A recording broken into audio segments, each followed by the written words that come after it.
السلام علیکم ورحمۃ اللہ وبرکاتہ۔ دوستو، آج ہم ایک انتہائی اہم موضوع پر بات کرنے جا رہے ہیں۔ عذاب، عطاب، حساب و کتاب۔ قیامت کے دن ہر انسان کا حساب ہوگا، لیکن کیا ہم اس کے لیے تیار ہیں؟ انسان کی زندگی کا ہر لمحہ ایک آزمائش ہے اور اس کا ہر عمل اللہ تعالیٰ کے علم میں ہے۔ قیامت کے دن ہر فرد کو اپنے اعمال کا حساب دینا ہوگا اور اسی حساب کے مطابق جزا اور سزا کا فیصلہ ہوگا۔ اسلام ہمیں خبردار کرتا ہے کہ ہم اپنی زندگی کو کس طرح گزاریں تاکہ آخرت میں عذاب سے بچ سکیں اور اللہ کی رحمت کے حقدار بنیں۔ اس ویڈیو میں ہم عذاب، عطاب، حساب و کتاب کے موضوع کو قرآن و حدیث کی روشنی میں تفصیل سے بیان کریں گے۔ اس بات پر روشنی ڈالیں گے کہ درود شریف پڑھنے سے ہم حساب و کتاب اور عذاب سے محفوظ رہ سکتے ہیں۔ درود شریف پڑھنے سے ہمیں دنیا اور آخرت کے عذاب سے نجات مل سکتی ہے۔ نبی کریم صلی اللہ علیہ وآلہ وسلم نے فرمایا، جو شخص مجھ پر ایک مرتبہ درود بھیجتا ہے، اللہ اس پر 10 رحمتیں نازل فرماتا ہے۔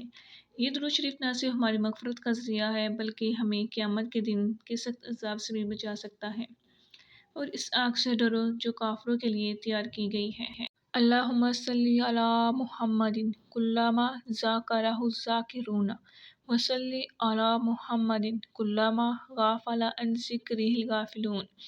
حضرت امام شافعی رضی اللہ تعالیٰ عنہ یہ درود شریف بکثرت پڑھتے تھے اور اس کی برکت سے حساب و کتاب سے محفوظ رہے۔ قیامت کے دن ہر شخص کو اپنے اعمال کا حساب دینا ہوگا، لیکن جو شخص دنیا میں درود شریف کثرت سے پڑھتا ہے اس کے لیے حساب آسان کر دیا جائے گا۔ یہ درود شریف ہمیں اس بات کی طرف متوجہ کرتا ہے کہ جو لوگ اللہ اور اس کے رسول صلی اللہ علیہ وآلہ وسلم کا ذکر کرتے ہیں وہ اللہ کی رحمت کے مستحق ہوتے ہیں، جبکہ جو لوگ غفلت میں پڑے رہتے ہیں ان کے لیے یہ ایک یاد دہانی ہے کہ وہ اپنے اعمال درست کریں۔ یہ درود شریف درود سلام کی اہمیت کو اجاگر کرتا ہے اور ہمیں اس کی کثرت کی ترغیب دیتا ہے تاکہ ہم اللہ کی رحمت، شفاعت رسول صلی اللہ علیہ وآلہ وسلم اور قیامت کے دن حساب و کتاب اور عذاب سے محفوظ رہ سکیں۔ نبی کریم صلی اللہ علیہ وآلہ وسلم کی شفاعت۔ نبی کریم صلی اللہ علیہ وآلہ وسلم نے فرمایا، قیامت کے دن سب سے زیادہ میرے قریب وہ ہوگا جو مجھ پر سب سے زیادہ درود بھیجتا ہے۔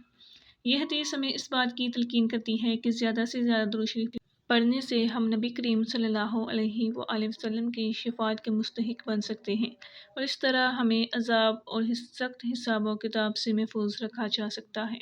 اگر آپ کو یہ ویڈیو پسند آئی ہو تو لائک کریں، چینل کو سبسکرائب کریں اور بیل آئیکن دبا کر نوٹیفیکیشن آن کریں تاکہ مزید اسلامک ویڈیوز آپ تک پہنچتی رہیں۔ اللہ ہم سب کو نجات عطا فرمائے، آمین۔